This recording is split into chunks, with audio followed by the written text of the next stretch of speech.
Harold was an inventor, not a good one, mind you. His inventions usually went bang or fizzled. Sometimes they just sat there and hummed quietly, as if plotting something. His latest creation, the history hopper, was no different. It was supposed to be a time machine, but Harold, in his usual fashion, had forgotten the instruction manual. He blamed a rogue gust of wind. It had blown the pages out of his hand and straight into the bowl of jelly he was enjoying. Now, Harold had a pet tortoise named Sir Shelbert. Sir Shelbert was a dignified creature. He enjoyed long naps in the sunbeam and nibbling on lettuce. He did not enjoy being used as a test subject for Harold's harebrained inventions. Unfortunately for Sir Shelbert, today was not his lucky day. Harold, convinced that the history hopper was finally ready, placed the unsuspecting tortoise inside.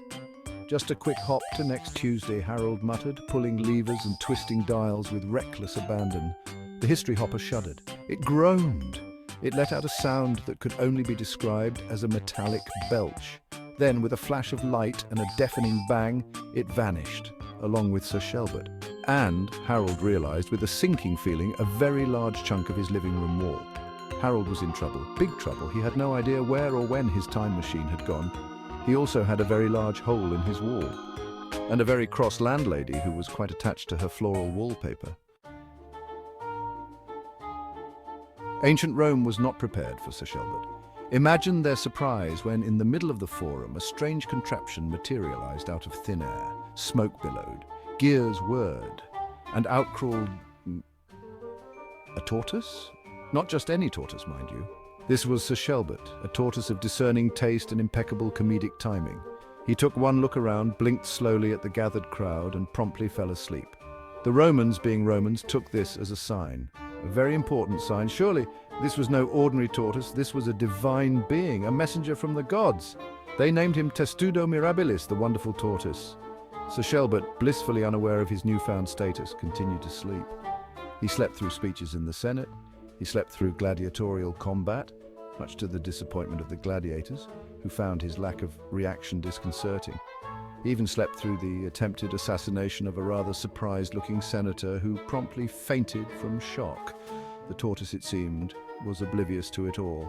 And Rome, in all its wisdom, decided that this was exactly how a divine being should behave.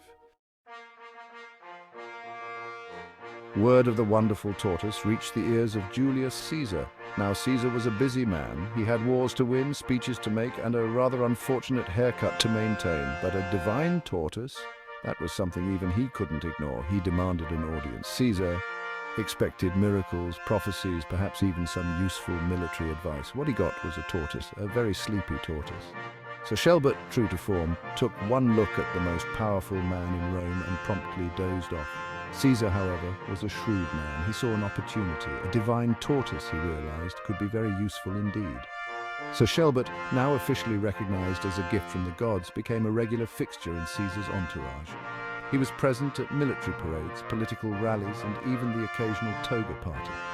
His slow, deliberate movements were interpreted as signs of great wisdom.